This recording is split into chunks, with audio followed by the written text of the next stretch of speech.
Hello, listener. Thanks for pressing play on this episode of the Jock and Nerd podcast. Logan becomes the first superhero movie to land an adapted screenplay nomination at the Oscars. Geek boner. Black Panther is tracking for a strong opening weekend. We've got our first look at Brie Larson in costume from the set of Captain Marvel, and Dan Slott is leaving the Amazing Spider-Man to write Iron Man. Rugboy approved. Yeah, I thought you'd say that. Plus, I finally got Anthony to start watching Black Mirror, and we discuss and review the very first episode, season 1, episode 1, titled National Anthem. Also, we got some listener comments and a whole bunch more, all in this edition of the Jock and Nerd Weekly for Friday, January 26th, 2018. Check. Check one. All right. This is really fans out there. Let's give it up. We jockin', we nerdin'. We funny, disturbing. We jockin', we nerdin'. We spoiler alert. Oh yeah. We jockin', we nerdin'. We funny, disturbing. Oh yeah. I'm jockin', we nerdin'. We spoiler alert. Give it up. Well, hello, listener. What's up? Welcome to the Jock and Nerd podcast. Jock and Nerd. My name is Imran. My name's Anthony. He's the Jock. He is a nerd. Also joining us is our federally mandated by the government token felty American every podcast has to have. Thank you, affirmative action. Oh, it's Rugboy. What's up, Rugs? What's up, dudes? I've only been on a mandate once, and it was under duress. You didn't know it was a man, did you? Let me just cut to the punchline. I did know, but I felt pressured. I hate when that happens. Hey, welcome to the show. If you're a first-time listener, this is what we do here. Every week we deliver comic book and superhero, TV and movie news reviews, and whatever we choose. And that could mean a number of things. On this show, we're going to go over some news, and I finally mind wiped Anthony and got him to watch the very first episode of the first season of Black Mirror. Oh, shit. Only one episode, Anthony. Only one episode. I tried to get him Jesus. to watch the whole season, which is only 3 episodes, but look, it's a start. Baby steps. Baby steps. Was it just too heavy for you? What happened? No, I was going to watch it yesterday, but then I decided to go out instead. Yeah. Oh, you have a life and stuff. Yeah, so. Bro, do you even podcast? This is why jocks don't podcast. This is why jocks don't do the heavy lifting on a we don't podcast. do shit. We heavy lift. We just not on when it comes to a podcast. They just You lift show up. weights. Yeah. They show up and they talk and leave. I know Dewey. Yes. So, look, if you are a new listener, the most important thing you could do for us, listen whatever app you want, but subscribe in Apple Podcasts if you're on a Mac, if you're on an iOS device. You know what we need? What's that? We haven't had someone review us on Apple in a while. The reviews are nice. They don't really mean shit. Apple Don't they? thinks you're important if you have lots of subscribers. Oh. So the way to Get fool Jess Rivera's team. Jess crack Rivera team on this. gather Well, then, the troops. Yeah, subscribe. So specifically Apple Pod, if we get enough subscribers, they will be fooled into thinking we are something important and then give us a little more exposure, move us up in the charts. That's how that works. If you don't have an iOS device, you can also find us on the Spotify. Very easy. You may already live in Spotify. What's up if you're listening to us in Spotify? But the Apple Podcast subscription, that's very important. We would love it if you could hook us up. Do one of those things. And I also had a thought. I think this show is a great audio complement for a delicious snack-sized serving of Tide Pods. Oh, shit. Yeah, what's with that? Have you been, anybody doing the Tide Pod challenge out there? Listen to the show. Why are people eating Tide Does Pods? it get you fucked up or you just die? Is this really happening? I've seen. So I heard there was a joke on the internet that SpaghettiOs are just Tide Pod flavored spaghetti. Oh, okay. Tide Pod flavored spaghetti. Now, look, I will admit that these things look delicious. They look like the everlasting gobstoppers from Willy Wonka and the Chocolate Factory. But why are people eating them? I think if you eat them and you die, you deserve to die. Well, and see, that may thin out I think the we herd. should thin the herd, yes. A little social Darwinism. I'm always for that. Eat your fucking Tide Pods. YouTube has been removing videos. Now, is this Because censorship? teens are eating Tide Pods. I think the This is censorship. Leave those fucking videos up. This is a weak generation if they're going to fucking eat something that they know is going to probably kill them. Look, those people, we don't need them. We don't need those people. I would never pour myself a blue milk special of Tide and drink it, like, ever. I kind of want to Capri Sun it and stick a tiny little straw and take a sip. Like, I don't know. What about a Tide Pod enema? Oh, squeeze that Up your up ass? into, Yeah. You definitely fart bubbles, which would be cool. If anybody's actually seen a video of somebody eating, I tried to find some, and apparently YouTube has removed I'm sure this them all. has been done at a bachelor party. Stop eating Detergent. the Tide Pods, you fucking idiots, and subscribe to the Jock and Nerd podcast while you're eating them. But that's really not a way to gain an audience because those people will probably be dead soon. But I'll take the subscription. It's fine. Okay. As long as you subscribe and your phone works. Yes. Yes, their Then- spleens will have less grass stains in them. Yeah, and then yes. May I recommend Hawaiian Breeze flavor or Ocean Mist? Those are delicious. Okay, let's get to the news. The Jock and Nerd Podcast. If you want to write in and describe what a Tide Pod tastes like if you've done it, feel free. We'd love to read it on You the are air. an absolute moron, and I want to hear from you. Visit jockandnerd.com/contact. I would love to pick the brain of someone who ate a Tide Pod. On our website, you will find our Twitter page, Facebook page. You can send us an email, you can send us your voice, and you can join our awesome Facebook group that's called the Jock and Nerd Nation. And really, just by listening, you're already part of the Jock and Nerd Nation. Make it official. Join the Facebook group. Add all your friends. That seems to be the popular thing. I That's love like the it. new trend. Yes. Bring them over, man. As long as those people come and they listen. I do want to welcome some people that I know I'm pretty positive are listeners, such as Andrew Twitch Hatch, Emma Young, Blake Braden, Ed Gonsalves, and Bill Vincent, who wrote, "What's up, guys? Pretty new listener of the podcast, but absolutely love it and haven't missed an episode since starting." Jock and Nerd. Thanks, Who wrote Bill. that? Bill Vincent. Oh, who's that? I don't know. He joined the group this week, and he wasn't Should we added know by him? anyone. When did he write that? Like this week at some point when I welcomed him in the welcome post. Because if you come, I will welcome you with a post. Everyone says hi. Also, welcome to John Bellotti Jr.'s friends and relatives that he added. Very cool. And more friends of Jess Rivera. Dude, Jess is doing the gospel for us. Do you see this? God's work. He's doing the God's work, Jess. Very good. He's spreading the geekery. Everyone do the same. Push our show on your friends, whether they want it or not. We'd love to be an annoyance. Okay. Oscar nominations are out, guys. Oscar noms. You heard of this thing? Noms. Short for nomination. Nom, nom, nom. Nom, nom, nom. And a couple of interesting things that overlap with some of the movies we love to talk about. So we discussed many weeks ago how Wonder Woman was doing this huge Oscar push for Best Picture, Best Director, Best Actress, Best Actor for Gal Gadot. So after all that media push, Wonder Woman gets nothing. Nothing.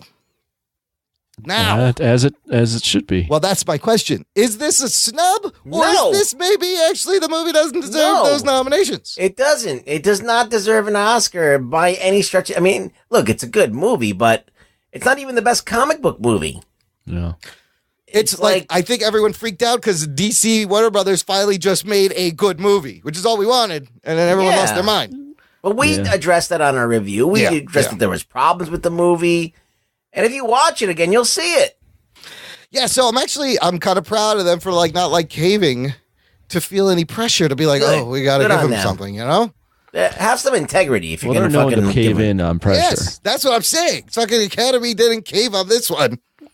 And it's like giving Denzel an Oscar for Best Actor in Well, Training I Day. think they have a strong female director with Lady Bird. Yeah, she's the one So they're female going director. to probably give Lady Bird something so they don't have Gerwig. they don't have to worry about Wonder Woman and Patty Jenkins. So it's not like they didn't put a female in the director category. There is a female up there. But here's the big news. This is fucking huge. I couldn't have been happier. Geek Boner. Everyone's top pick of best superhero movie last year, Logan, has become the first superhero movie to land an adapted screenplay nomination at the Oscars, with Scott Frank, director James Mangold, and Michael Green sharing the honor. Holy shit. Oh, shit. That's pretty huge, guys. Think about it. The Academy looked at this movie and fucking took it seriously for once. Well, it was a serious movie. It was a serious movie, despite a dude with indestructible slashy claws and all the gore. But a story of aging, of growing old, of loss, Right. Yeah, the movie took itself very seriously. I still think Dark Knight had a better script and it should have been in there before this movie. That's interesting. Yeah. Yeah. I would agree. Dark Knight was probably a better film and a better script. And really, the plot of this is just Children of Men. It's the same story. Right. So it's not even that original, but holy shit, I couldn't be happier. I mean, look at what James Mangold has done with this Wolverine franchise. Think of the first two movies where it came from. And he's turned it into an Oscar-worthy story. It's amazing. It's amazing. Yes, because he's got the man before the gold. Not Gold Man. He's not Gold Man. He's Man Gold. Man Gold. Does that make a difference? I think it makes a huge difference. Also, a couple other interesting Man notes. Bat better than Batman? Batman, no. Man Bat, I always thought was awkward. Yes. Man Bat, like it just doesn't flow off the tongue. So sometimes it works. Sometimes it doesn't. Man Gold, though, Yeah. that works for me. A couple other interesting things to note. Get Out gets 4 nominations. Best Picture, Best Actor for Daniel Kaluuya, who is in the first season of Black Mirror, Best Director and Best Original Screenplay. Now, do you agree with this? I don't know. That's I think it was a good movie, but I'm saying the same thing as Wonder Woman. It was a good movie, but I've seen better horror movies. I've seen better thrillers. I've seen better lots of things. Anthony, have you had a chance to see the Get Out yet? No. I watched it. It's a pretty good movie. Yeah, but is it an Oscar-worthy movie? Is it on Netflix? It is on cable right now. Cable. It's on cable. I agree, it's good, but I mean, is it like The only thing I would be behind is probably Best Original Screenplay and maybe Best Director. Yeah, I mean, I don't know about the other two, yeah. but I mean that was surprising. And then here's the best thing: a Guillermo del Toro monster movie leads the pack with 13 nominations. Oh, shit. Shape of Water, most nominations. Now, I haven't seen this movie, so I can't haven't- really speak on how I know. good it is, but Yeah. I mean, everybody that's seen it has told me great things about it. But I mean, same with Get Out, people told me it was great too, but I don't know. I mean, this is just an anomaly that something, I mean, Guillermo's a very talented director, Yeah. and he's got a lot of talent. So it'd be good for him to win something. I mean, he won the Golden Out of these Globe. 13, he's got to win at least one. To elevate like a monster movie to this kind of, actual classy art piece. It looks great. I'm dying to see it. And I was just shocked that they're giving this to a monster movie. That's great. I'm down for that. I hope Logan I wins. really don't have much No. for this. No? I just haven't seen these things. No. I've seen Sorry. a lot of the movies, but not all of them. There's like most of them, Free Billboards I haven't seen. There's that's a major one that's getting a lot of nominations. So I haven't seen that a lot one. of these either, but wrap this up. Here's what Logan is going up against. Can it win? I don't know. Call Me By Your Name, The Disaster Artist, Logan, Molly's Game, Mudbound. I've seen The Disaster Artist. I know nothing about those other movies. Aaron Sorkin wrote Molly's Game. That's all I can tell you. I would think that Aaron Sorkin would win. Okay. Because everybody loves Aaron Sorkin. Gotta give the Aaron Sorkin a thing. Okay. Moving on to something Anthony does know about. It's Black Panther, Anthony. Have you heard? Oh, yeah, I'm awake now. Heard of a Wake little up. movie about Black Panther?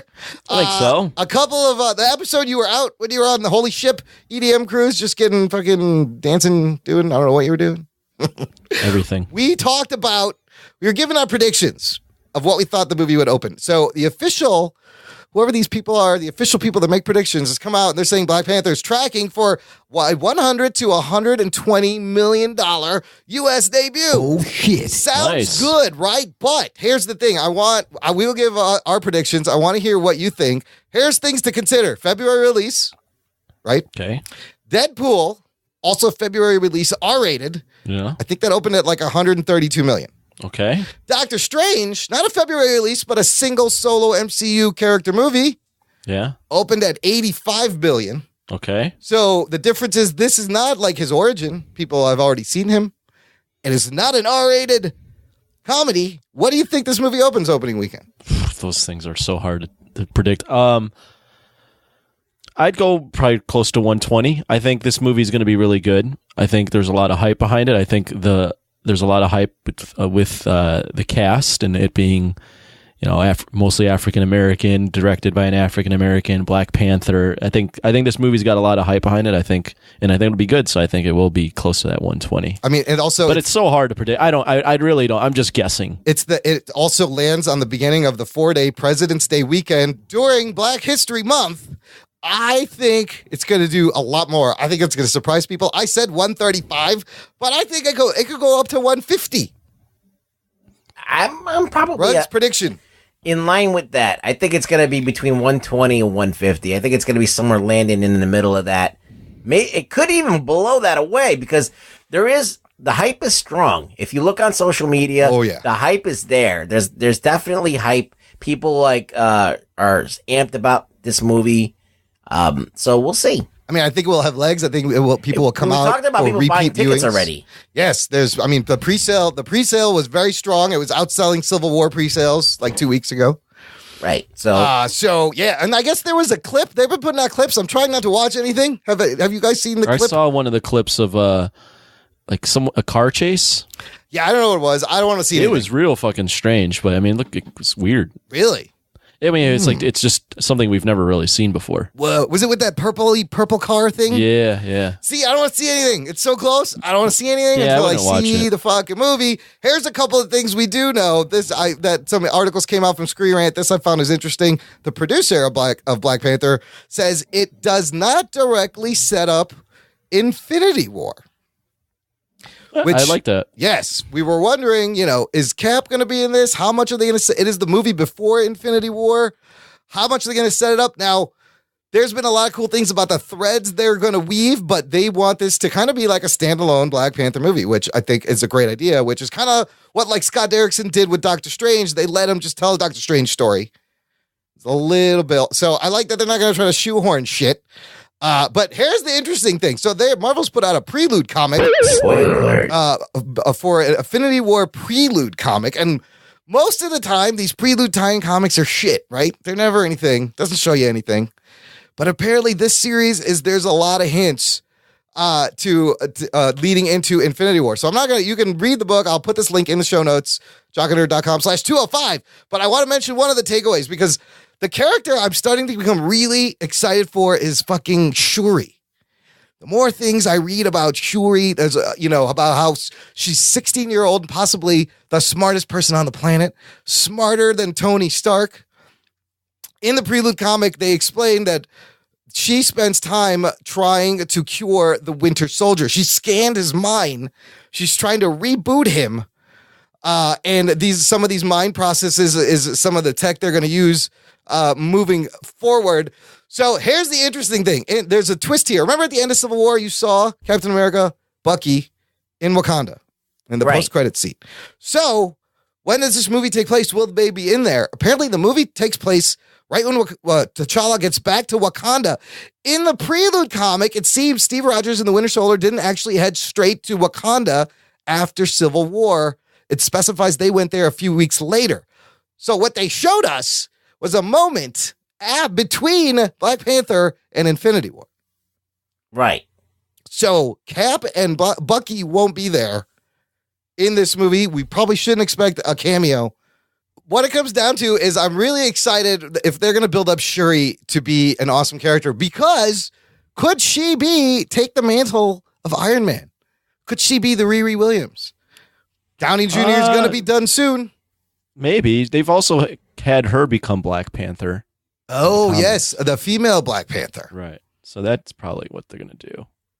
That could be cool. That this tech she's working on to scan his mind and create like a digital representation. The Russo brothers have also mentioned that in Civil War, that tech that Tony Stark used, to bring his memories back, the memory hologram, that is a clue to Avengers 4.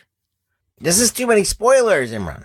No, but this is all... seriously, dude. What are you doing? These are not spoilers. These are all these threads that are going to be tied in through Black Panther into Infinity War, and I think I think Shuri is going to be an awesome character, and I'm like almost as excited to see her as the Black Panther. I know what's going to happen now.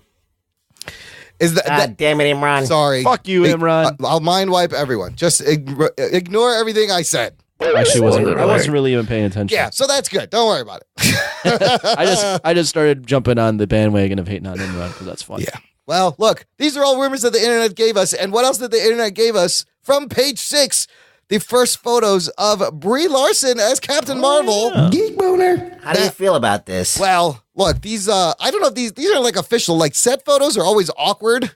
I'm getting like a whole like X-Men 1 vibe from this. Like, they're not the most flattering pictures of Brie also, I have to say, but I don't mind the suit. I kind of like that it's like this battle race car kind of suit. They got the star on the front. Anthony, It's fine. it's green. People are like, why is it green and black?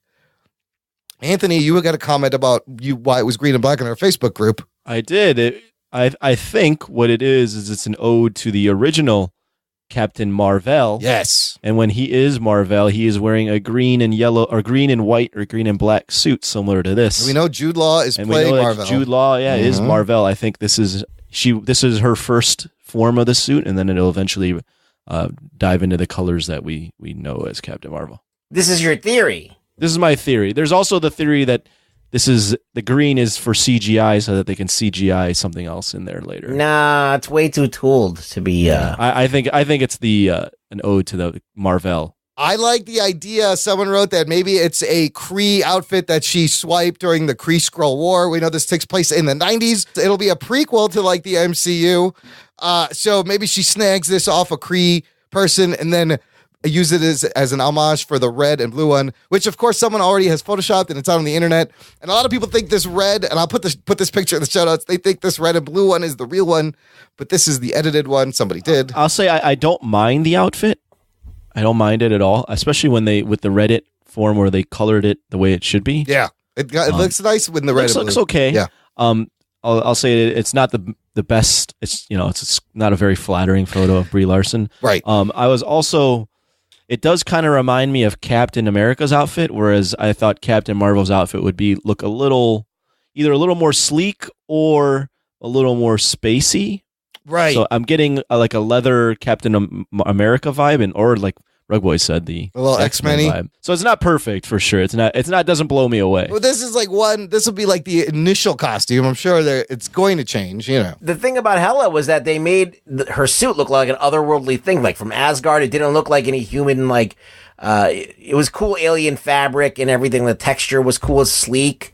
I think after you see that in Thor Ragnarok and then you see like this, it's like, it's not as Well, cool. look, I don't think this is the final costume. Like, this is like, you remember Iron Man's first costume was shit. Spider-Man's original costume was shitty. This is going to be an evolution. It's kind of refreshing that it's not skin tight or sexy, because if you look up the history of Captain Marvel's costumes in the comic books, have you seen some of these? Oh, they're bad. So slutty. There's like a black and gold with a gold lightning bolt, and like it's all her hips and everything. It's like upper ass. And there's another one where her midsection is completely like, they're so slutty and crazy. So, but then the latest one, the 2012 costume, which I hope we get, it's like a full sleeve like battle suit, flight suit. I don't. Yeah, it just doesn't look all right. cool. Like, No. it's just, but these are like yeah. these set shots also. They're like these unofficial fucking it just looks bulky and like set photos. leathery, and we've done that already, like for the past since 2000. So like 18 years of this shit. I like that they got the Captain Marvel star. This movie isn't coming out until 2019, and I found out the reason they're just shooting like a few weeks in January, then they're gonna take a break till March, and it's to get tax breaks in California, is why they're shooting this real quick here. So, we got a Pacific Rim Uprising new trailer. Very exciting. Is it exciting? I don't know. I'm gonna see it when it comes out. I watched it. Yeah. Okay, Anthony, what'd you think of this trailer? I don't like that they reused the music. Oh, they did first one, reuse the music? Okay. I didn't basically, notice but I like the music. Yeah. So it's like a love-hate. Like, use some new music, but I don't have a problem with that music per se. It looks okay. I'm gonna see it. Yeah. I think the monster battles look fun. Yeah. It looks like there's a kaiju or a Jaeger that is a bad Jaeger. So they got that going on. I mean, that. Actually, what do you expect? It's another monster movie. Yeah, no, I kind of actually, this got me a little bit more excited. I liked the little more story they gave you, how they were like, somebody let these kaiju out. And there's clearly a bunch of kaiju, and it looks like it's going to be some fun monster battles. I like how these kaiju look, and just more Jaegers. Rugs, what do you think of this trailer? Guillermo del Toro. You're gonna miss Idris Elba. You're gonna miss those two big linchpins in that whole series. Where Charlie Hunnam, like he wasn't a big deal. I think that whoever we have stepping in is going to be just as good as Charlie Hunnam. So I think even though it's going to be a little bit of a weaker thing without... Isn't Charlie Hunnam in it? Or no, that's someone else. No. The guy from Philadelphia. What's the fucking name? Tom Hanks? No, I think one of the Clint Eastwood's sons in it, I think. Scott Eastwood or something. Oh, Scott Eastwood. Yeah, he's in it. It's Always Sunny in Philadelphia. What's that? Oh, guy's Charlie name? Day. Charlie Day's in Day, it. Yeah. He's in it. He's in it. And people, yes. people are speculating maybe he's the bad guy, like he let all these things come back out or something. Bruggs, it's interesting you say that we're going to miss the Guillermo del Toro because Box Office Pro has revealed the current projections for Pacific Rim Uprising, and it's only expected to open to $20 million. Oh, man, that's bad. In the U.S. Pacific Rim opened to $37 million. So they don't even expect it to make Pacific Rim numbers. No, there's no hype for this. There's no hype for this, except for people like us who just want to see some robots battle some fucking monsters. Damn, that's pretty fucking tragic.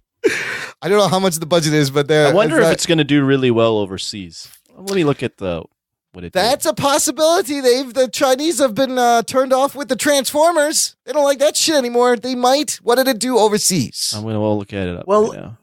What do you think about the fact that Pacific Rim is more has more brand recognition now after it came out and was on video, was on TV? Yeah, it became. I think nobody went to see it when it first came out. Yeah, but then people caught it later. That's true. And then they're like, "Oh, that movie was pretty fucking badass." So Pacific Rim had a reported budget, $190 million. Mm. It only made $101 million here, but World Foreign made $309. Whoa. 75% of it came. That's not. That's very low. It's not a lot of money. It made $411 total.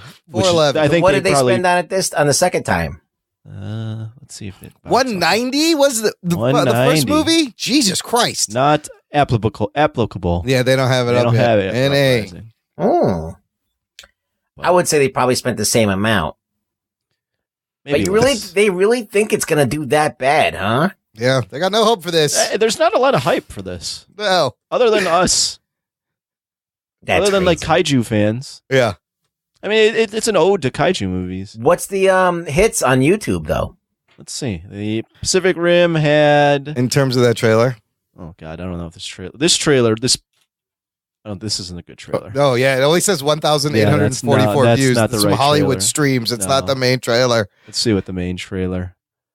Legendary, 5.1 million views. So from the legendary post, it's 2 days. That's it's whatever. When is it coming out? I don't even know. Like that's the thing. It's like I don't even know when this fucking movie's coming out. I don't know. It's an Later. okay amount of people that saw it. I mean, March. Marvel will do like 30 million in one in night. 24 hours. Yeah. Right. Nobody cares except for us. Also, I did watch the Netflix Godzilla. You did? Yes. And well, how was my review? Was it off? Your review was accurate. Okay. While there are some interesting concepts and there's some cool shit at the very end, I was kind of bored. For just like Shin Godzilla, this is an animated movie where there's so much talking. I didn't realize he was that tall in this movie. He's the biggest Godzilla by far. Oh, he's like 150 meters. Yes. There's spoilers. Spoiler alert. There's two Godzillas. Oh, really?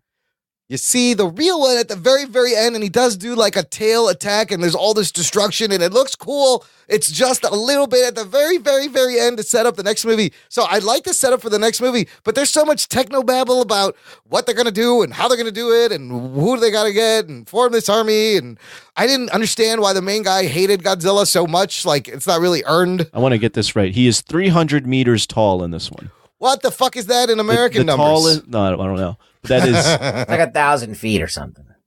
But like the tallest prior to this was Shin Godzilla at 118.5. So he's three times taller than the tallest. Jesus. Godzilla. So yeah, and he was like under the ground and he came out. I don't know. It was all right. I just wouldn't watch it again. But what made you watch it? Because it's free on Netflix. It's fucking why not? What else am I doing? Did you like the animation at all? I did. I like the animation. I really like the high contrast style. There's a lot of like deep shadows. I thought it looked beautiful, but like, Did you notice that there was some kind of frame rate?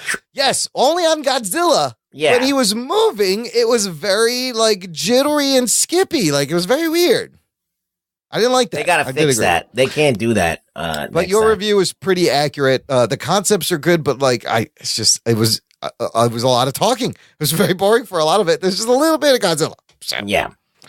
And there's no way that they could do like a monster fight with him, like anything but laser shows. Well, now, and it's, there's 2 more parts, so it may, pull itself together. Whatever. We'll see. It's fine.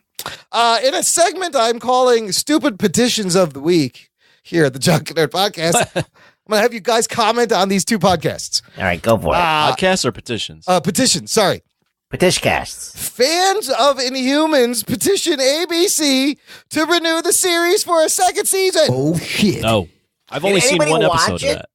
I have not finished that. This is also, look, I got a new sound clip. This sound clip from now on means what the fuck. When you hear this, just imagine us exclaiming, what the fuck? Somebody touch my spaghetti! That means what the fuck? What the fuck? Yeah, somebody touch my spaghetti. Somebody touch my spaghetti.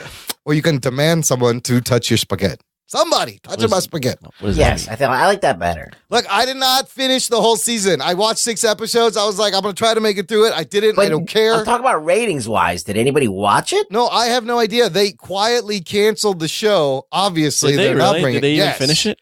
No, they finished the season.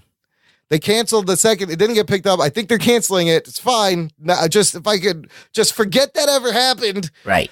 But Wait. I'm looking up the ratings. yes, look up the ratings. The thing to take away here, It drew 7 people. 1.95 million viewers. A little more. It's a little under. Not Well, great. how many? 1.5 million total? 1.95 Jesus. for its finale. Yet, the show has alleged fans that want to petition to renew it. Here's the thing. Lesson to creators. You can make something that's so complete shit and find an audience for it. Oh, shit. Just make your shit. There's there's somebody who will like everything out there. Gotham has been doing this for years. Same situation. Yeah. At least Gotham had fun with it, and they've just embraced it and said, you know what? Right. Fuck this. We're going to just go balls out, and it's entertaining. This Inhumans was neither entertaining nor interesting. It was kind of weird and boring, and Ramsey Bolton was wasted, and blah, blah, blah. So, okay, that's second stupid petition of the week. DC Comics fans launch petition to make the Joker gay. Another damn one. Touch my spaghetti! Sorry, I interrupted the spaghetti. That's another bad one. I think Bilotti was the guy that commented on Jock and Her Nation and put it right. Yes. Yes. So we're This makes no petitioning sense. for. Okay, so if this is like supposed to be a good thing, like he's Right. gay now, like major Yes. character's gay. So you have a raging psychopath that like commits rape and like murder. Like that's what you want to represent the gay Why community. would the LGBTQAIA community want this to be a I don't give a representation? shit. Make the Joker gay. It doesn't affect me in the least. No, it doesn't. But it just I don't doesn't make care. any sense. It doesn't make any You're just sense. making him gay just to make him gay, I just and he think that, could like, be gay. I just think Yeah. it's stupid that you petition to have Yes. to change a character to fit whatever you want. It's stupid. Such a waste of internet bandwidth and time and effort I and gotta start passion. petitioning to make every character a puppet. Yes, Yes. why don't we start that? I petitioned for more Pakistani leads on TV shows. Well, Imran, there aren't that many Pakistani actors. I don't care. You get them and you put them on TV. I deserve it. But the Joker, I've always thought was I kind of like petition for more people to get laid more often. more penis. I Yeah, petition penis for I'm and behind vagina. that. That's a good petition. And vagina on vagina or penis on penis, whatever There's you want. nothing wrong with that. I've always thought the Joker was kind of like bi-curious. Like I always, he's kind of like Prince. Like you don't really know. He likes both things. It doesn't really matter what his. Not even a big deal. It's not a big deal. That's why it's in the segment called Stupid Petitions of the Week. Okay, I got one piece of comics news that I am surprised I forgot to mention last week. Oh, I'll leave this one to you guys. This is amazing, Ruggs. Get ready to be happy. All your prayers to Jesus Alabuddha, they've all come true. Okay. Christmas has come early. After 10 years, Dan Slott is leaving Amazing Spider-Man. Oh, shit. I'm thankful for this. Are you But thankful? it's kind of like Elaborate. A little too late. Like, he's already fucking done irreparable damage. You think the damage has been done? He will be leaving to write Iron Man. So Hey, sorry, you to gotta Iron ruin Man that fans. character. Yeah, sorry if you're reading Iron Man. No, look, we've if you've listened to the show, you know about contentious feelings over Dan Slott. I sometimes enjoy it. I have been reading Amazing Spider-Man. They've gone back to legacy numbering, so it's like in the 790s something, which is very cool. But this is the guy that's responsible for Spider Island, right? Where everybody got spider powers. Yeah. Then what does he do?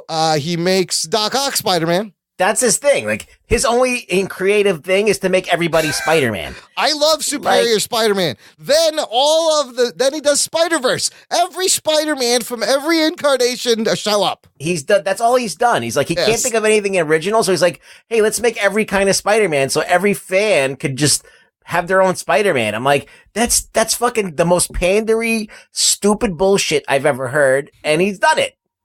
And so, and not only that, let's make everybody fucking let's make Mary Jane Spider-Man. Everybody's fucking They did this shit in like the early 60s and the 70s where like they were just trying everything and it was desperate. That was the campy nature of those books then, and it was kind of fun in the time. Yeah, it's bullshit. It's just I lazy don't bullshit. completely hate the Dan Slott stuff because it is Spider-Man, and if he's writing Spider-Man... Name one great new villain that's going to stand the test of time that Dan Slott created. Not a villain, but didn't he come up with Spider-Gwen? Now, I know you hate the Spider-Gwen. Yeah, that's a fucking farce. Yeah. It's a fucking farce. It's a Deadpooling of Spider. Well, her name is Spider Gwen. Like Silk. Okay, maybe it's is that a cool? He came up with Silk. That's right. That even a cool idea? I don't even know. I don't know. That is kind of a forced retcon. He made Doc Ock somewhat okay, like as in like not a bad guy, right? Was that he kind of gave him redemption, and I love Superior Spider-Man. I love Doc being like, I can do this better than Peter because I'm organized. I got these bots, but then he went on too long though. But that was the thing. It's like you thought, like they ended. It would have been a great 6-part miniseries. They ended Spider-Man at 700, and Doc Ock becomes Spider-Man. You have Superior Spider-Man. And you thought he was gone for good. That went on for 36 issues. Yeah, way too many issues until they reversed it. But now, to his credit, I'm reading the most recent issue. His company, he destroyed his company, so Doc Ock couldn't get to it. Peter has nothing. He's dating Bobby Morris, Mockingbird. He's living in her apartment because he has nowhere to live, and he's returned to the Daily Bugle as the science editor, working with Robbie Robertson. That's what's going on in Amazing Spider-Man comic books. Yeah, because he had to bring it all back. He brought it all back because he had fucked it up so bad. You can't deny the legacy this guy has on the character, good or bad, for the past 10 years. It's been Dan Slott's Spider-Man. Yeah, and he's done, everybody's got a bad batch. For one, I'm also excited to see a new person take on Spider-Man. So. I hope that the person who takes over for Spider-Man fucking actually likes Spider-Man. But I think Dan Slott does love the character. He just likes fucking with it, though, too. You don't. Yeah. You wouldn't write a character for 10 years if you fucking hated it. I don't think that anything great happened to Spider-Man. I've never heard anybody explain to me, even when I tried to read it, it was fucking laborious.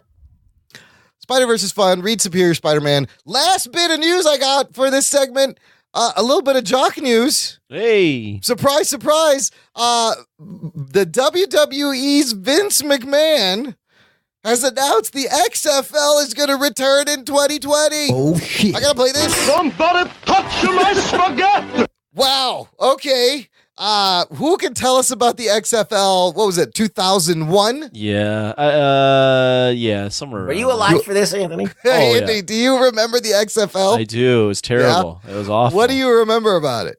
I think it was it's XFL is like the Extreme Football League. It was. I guess it's extreme. It was haphazardly done. They put together like 8 teams or someone will correct me, but yeah, 8 teams and the quality of football was really bad, and they were trying to be extreme, so they had like no fair catch, and then they started like getting desperate, and they would really play up the sex factor. Like the cheerleaders are really fucking sexy, and like they'd be like, "Oh, we're gonna have a camera in the locker room when they're changing," and then they'd have like pro wrestling announcers doing the play. It was just bad.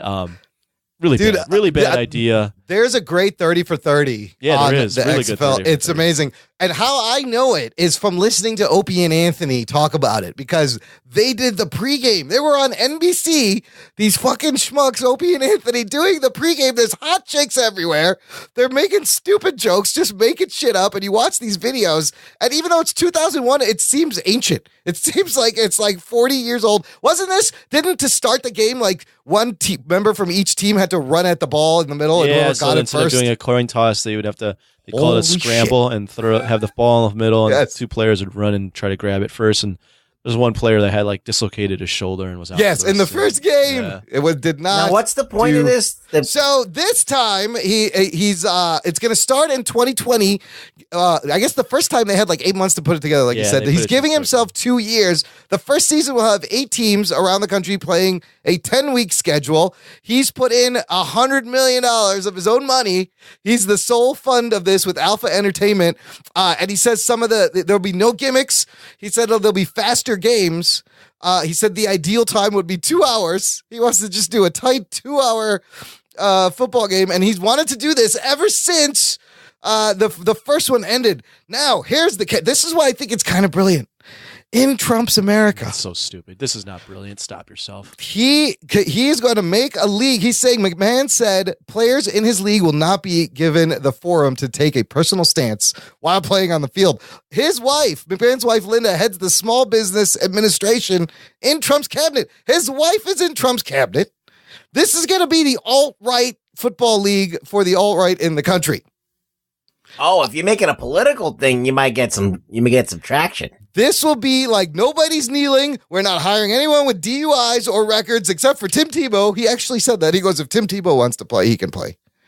But I think this may actually catch on this time. Oh, you're They're such a moron. monetizing political stuff. It's great. They're going to fucking What? this world Like- could end so soon. Dude, we're living in an age where the XFL's coming back and people are eating Tide Pods. What the fuck is going on?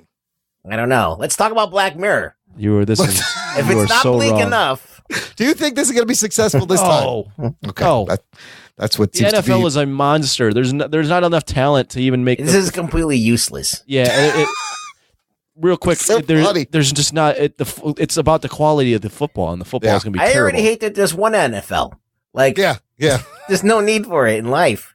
Fuck bad. this. Fuck it. Well, yeah. And by 2020, no one is going to give a shit about any of this. Yeah. Like, it's going to be completely moot. What are you doing? It's bad. All right. That wraps up the news. Look, we're going to take a quick break, play some promos, and we'll be right back to talk about more bleak shit. And that's the first episode of Black Mirror. After these messages, we'll be right back. Hey, my name's Paul, and I'm not an animal expert. I'm Donna, and I'm not an animal expert either. And together we do a podcast about animals called Varmints. Every week we pick an animal, do a bunch of research on it, and bring you some interesting facts about that animal. But we don't stop there. We talk about that animal in movies, TV, and other pop culture. And we talk about whether or not that animal would make a tasty dish, and how intelligent we think it is on the scale of 1 to 10. It's exactly like one of those fancy PBS nature documentaries. Except with more poo jokes. New episodes go live every Thursday wherever you find your favorite podcasts. Or you can visit us at blazingcariboustudios.com. Varmints! Varmints! Trivia Geeks, the unpredictable game show podcast, is back with a brand new season.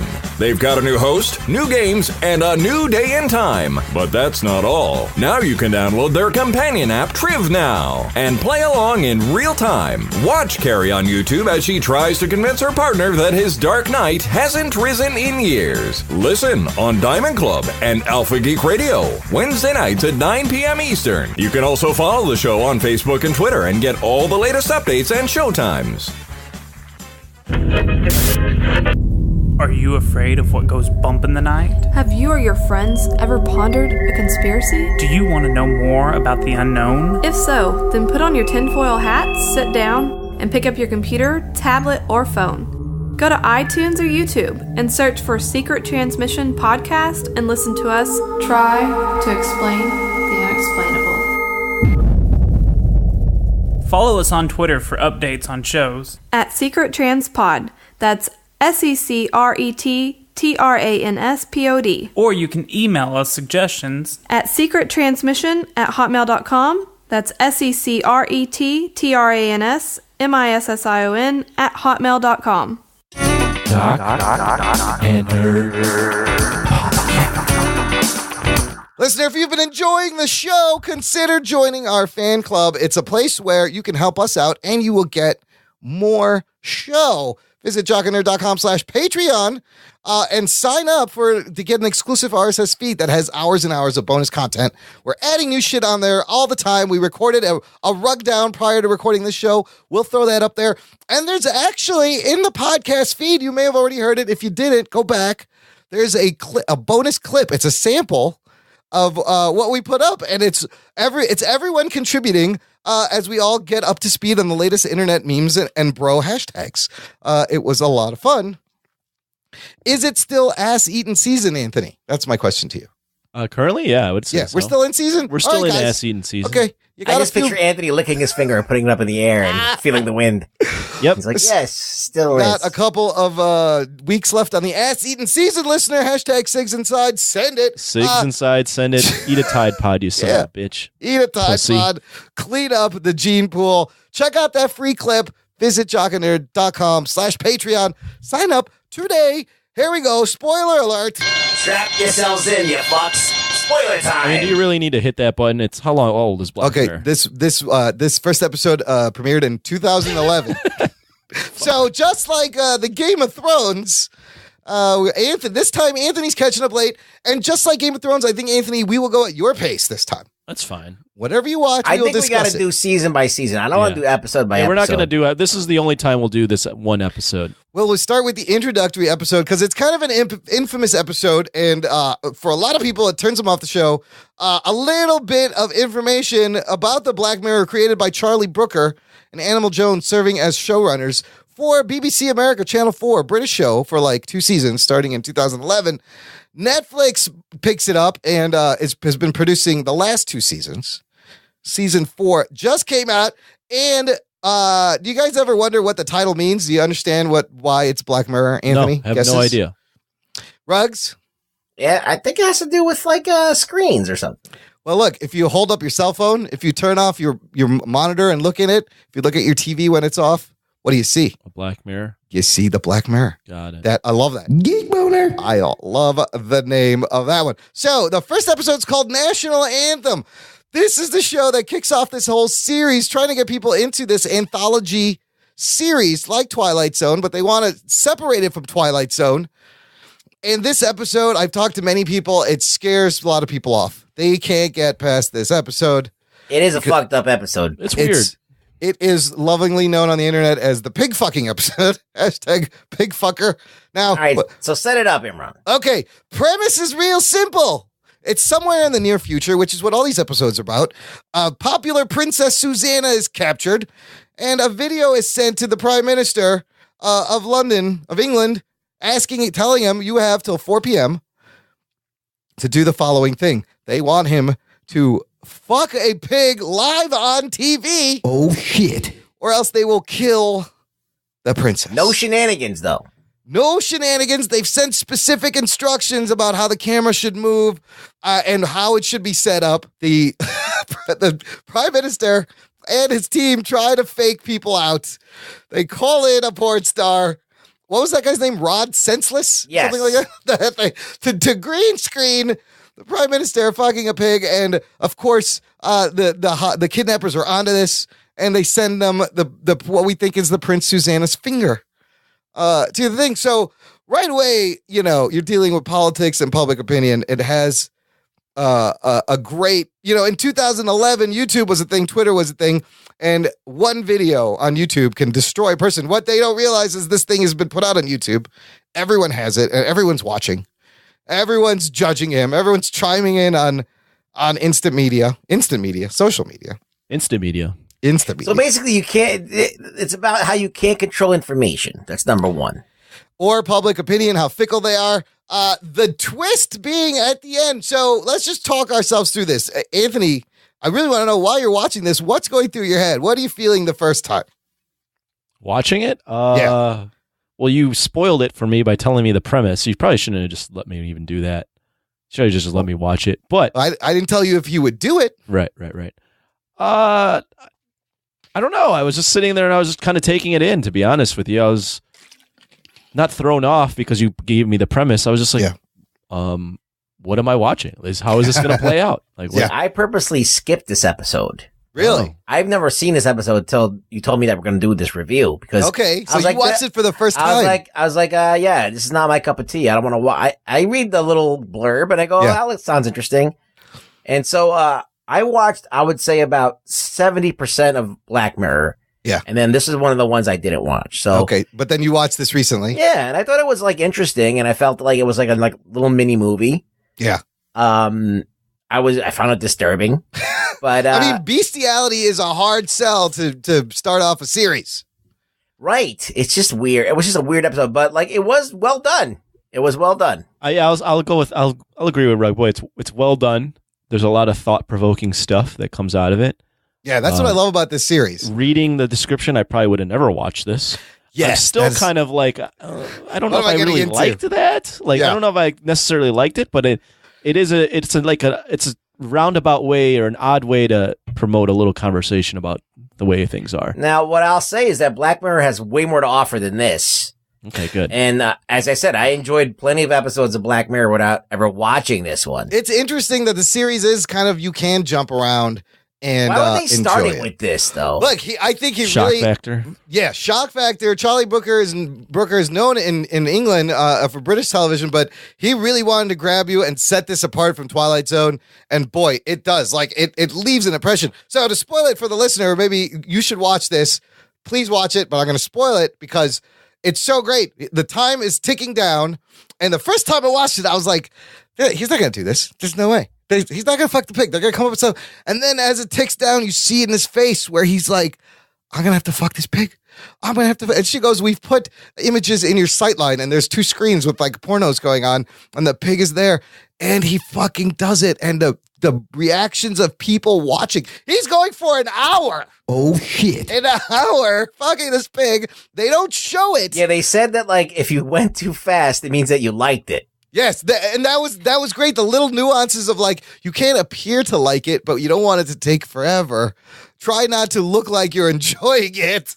And I'm like, and I'm thinking, the second time I watch it, I'm thinking about it from this guy, the guy who played the Prime Minister. Like, holy shit, just thinking about what he has to do. I don't think I'd ever watch it a second time. I don't, it's crazy. So he fucks the pig. They're watching. The shots of people reacting to it are incredible because you see how, like, they can't turn away. They don't want to watch it, but they can't turn away. And there's some people that are disgusted. Some are laughing. Yeah. It's a lot like what the OJ trial, like when he was being chased down the street. We love watching people get humiliated. Now the this is so great because they were like, I don't know if it's like, I would compare it more to like the beheadings that are on the public, internet. Yeah, like ISIS beheadings, or snuff films. Not the OJ trial. The chase. You think that's comparable to fucking a pig? No. Well, he was going to kill himself, supposedly. That's true. We okay, thought, yeah. like, so for a moment watching the OJ trial, you're like, we may see OJ Simpson shoot himself in his head. Not the trial, the chase. Not the trial, the chase. But it was that moment where everyone is just, the streets are empty. Everyone's watching this thing, the shared experience. It's so crazy. And just thinking about what happens afterwards. Is your career over? If you don't do it, will they think you let her die and that was selfish? If you do it, can you survive the humiliation? The great post-credit scene it's was all awesome. prompted because it gets out that he was trying to get out of it, and with the finger being cut off. So then public opinion changes right away. Right. Because everyone's like, no, man, don't do that. Yeah. That's disgusting. Let her die. I love that. Yeah. And then when they find out that he was a pussy, and her finger got cut, her finger got caught. Yeah, then they're like, oh my God, that's a human. You got to do it. 86% say yes. You're a leader. Yes. And it kind of painted him in a corner. Yeah. And at that point, he had no fucking choice and does it. Great twist at the end where we find out this whole thing is an art performance. They show you a guy in a painting smock watching, and at the end, they show you this guy with his finger cut off being hung. It was his finger. The girl was released 30 minutes before he actually fucked the pig. He didn't have to do any of this. But imagine if he didn't do it and the same thing happened. he would be destroyed. So the great post-credit scenes where they're showing you how his public rating, it goes up, everyone applauds him, but then you get a little bit of hint that his private life is not good and the wife takes it personally.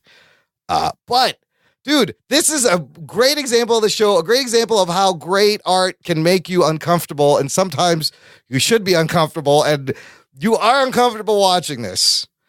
Let me ask you guys a question. Watching this, what side did you find yourself like sympathizing with initially in the beginning when it started unfolding? That's a new question. I don't know. Right? Were you like, I was kind of all over the place on that one. Yeah.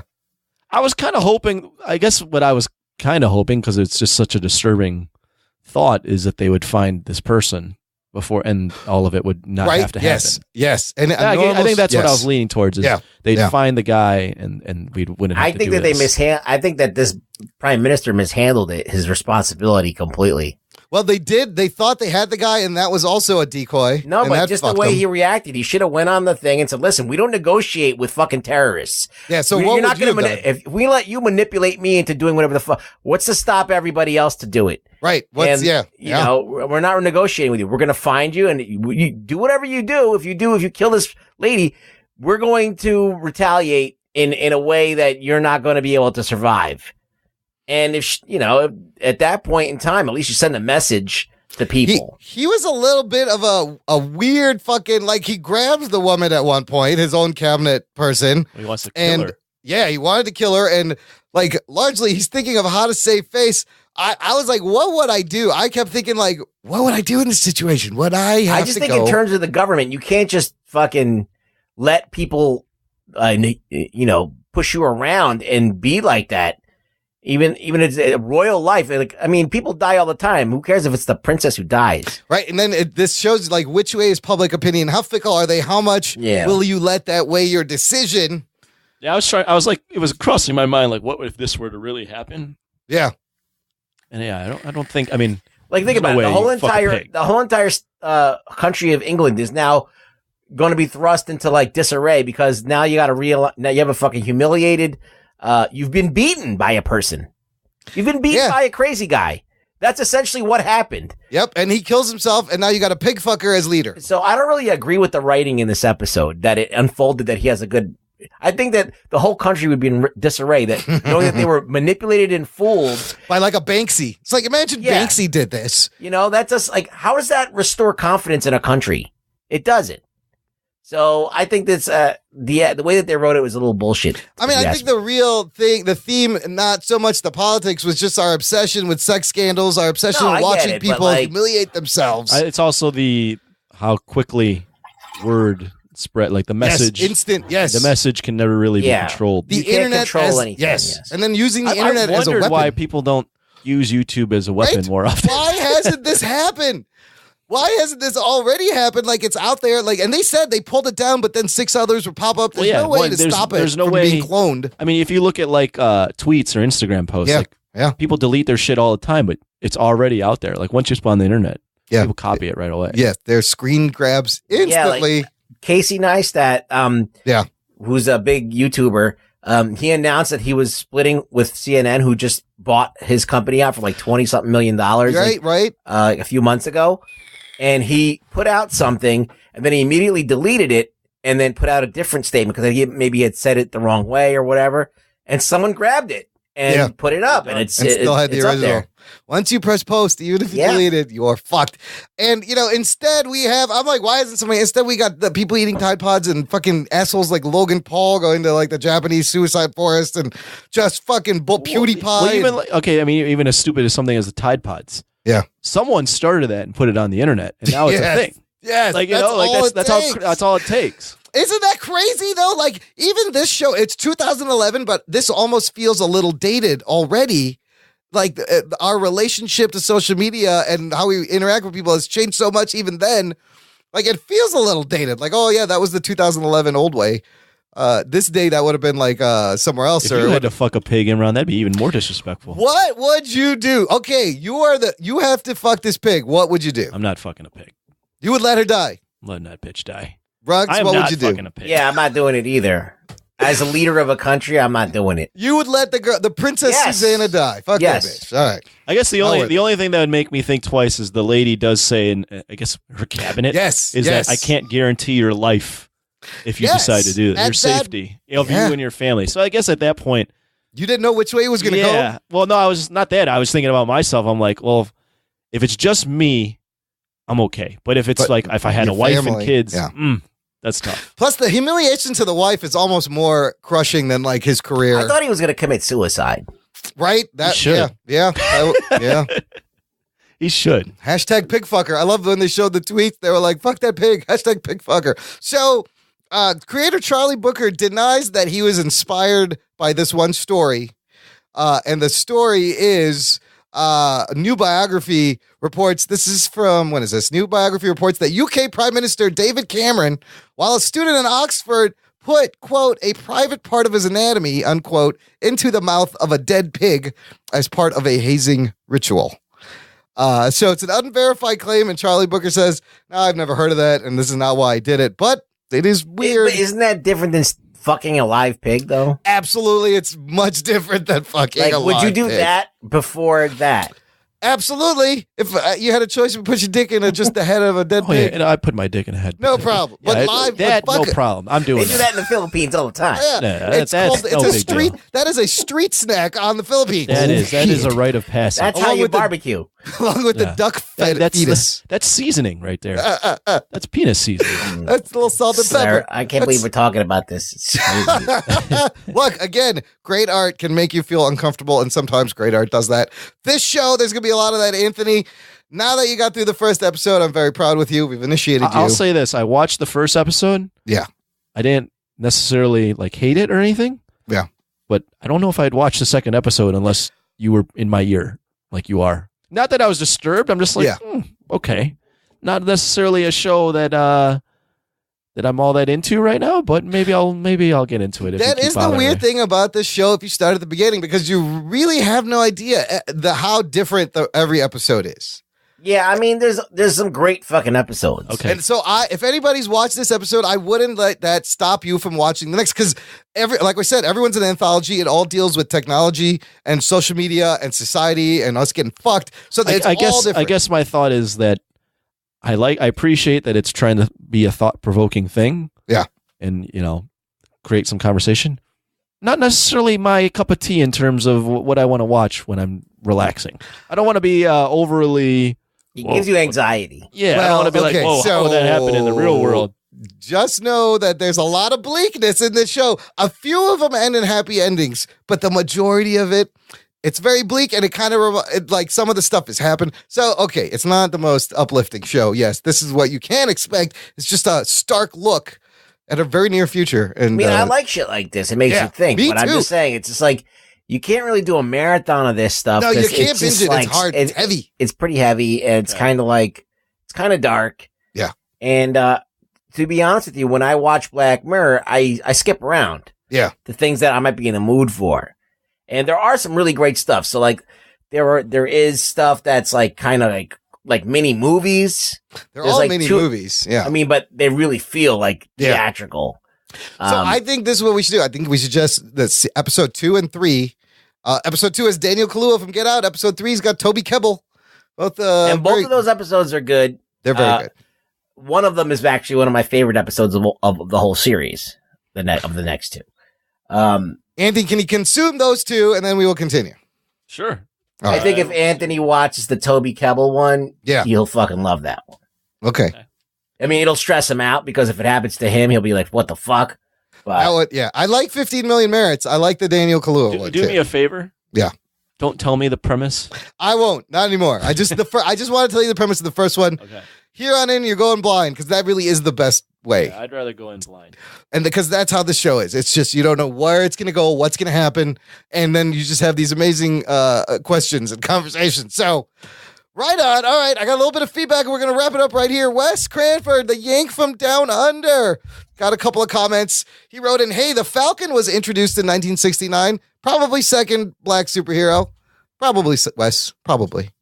And then also he says, good day. Listen another day. I love it when you're on time because then I get to listen Monday morning in my work truck. Sometimes I procrastinate when I arrive to job so I can listen more. You're screwing with my productivity. Really excited to do weekly Black Mirror. My payoff maybe for all that Game of Thrones I listen to and have still never seen the show. Later, Wes. P.S. Tried to keep it short. Couldn't. Thanks for writing in, Wes. Hope you enjoyed the first episode of Black Mirror. And then finally, Adam Morris posted this. I'm going to throw this out to Dr. Adam Morris, PhD, on our Facebook group regarding the Masters of the Universe movie that is in starting production, written by David S. Goyer, coming out 2019. There's an article showing some production artwork of the movie, and there's like a blurry image of a screen of like an exoskeleton suit, and it says Tila Battlesuit, and he's working with his designer who he used on Blade, Trinity, and a bunch of other movies, Carlos Huante. But Adam Morris asked thoughts on this design. Masters of the Universe was always wonky sci-fi inspired, but does anyone want to see them fighting in mechanized suits? No. This may not be representative of what we'll see in the flick. I hope it isn't. Nobody expects fucking He-Man to be grounded in reality. Well, do they, Ruggs? Well, He-Man has all kinds of shit in it.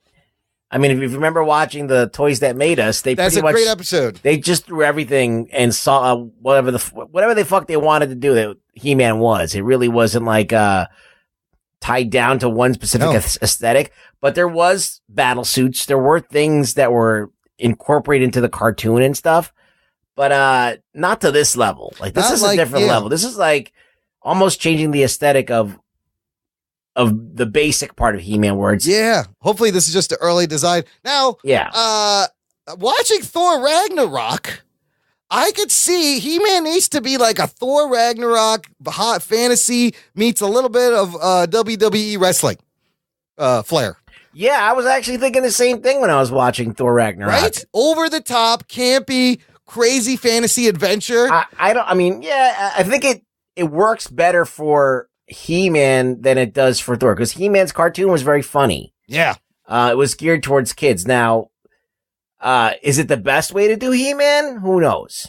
I mean, it's silly. They literally made this shit up as they were going on. They just wanted to give kids the power. They wanted something that says the kids could say, I have the power, because they thought that was cool. And they're like, let's just make these huge jack dudes because all the toys are skinny. We're going to make giant dudes to stick out. I fucking bought one. I had him too. I was not a He-Man guy. Yeah. No, you weren't at all. Did you watch it? No, it wasn't it like an 80s thing? Yeah, I wonder. It was before your time, and then they had a reboot recently that was good. But it's it's very silly and fun and corny. We'll see what these guys come up with. I was very perceptive early on when I was one of the first kids to ever get a He-Man figure, like that I knew. Oh, you were special. All right. Yeah. So I read the comics or I looked at the pictures anyway. Then when I saw the show, I was like not impressed with the show at all. I was like, this show is not like the comics. This is like, or even the figures. I'm like, the figures don't even fit into this show. I'm like, this is a weird show. It's not cool at all. So, I picked up on that. And then as I got older, I was really like, this show really sucks. Yeah. Why? What is this show? It's so why was weird. this like this? Why is he? Why terrible. It's not good on rewatches, but it's the nostalgia and the camp. Yeah, it's cheeseola. But I think you can make a fun like Thor Ragnarok. If it looked like Thor Ragnarok, why don't they just go full camp then and make this? They should. That's what I think they should. Yeah. Just make it like Spaceballs. Yeah, I think that if they do a Ragnarok thing, it'll be okay. I think that's a good balance. A space action comedy. I would just go. I would just not take it also. I mean, just based off what you guys are saying, I would make it even more campy than Thor Ragnarok. See, but I love. They made a second cartoon, actually the third or fourth cartoon. Oh, that's a good. You could go that way too. Badass. Yeah, and it was fucking take sick. It serious, a little more serious. If you look at like big blockbusters now, there isn't one that has like serious production design. Yeah, but is fucking hilarious and just like full camp. Oh, that's interesting. Like, what if they just went that? But like what if they went that way? Yeah, we've not seen that. That's true.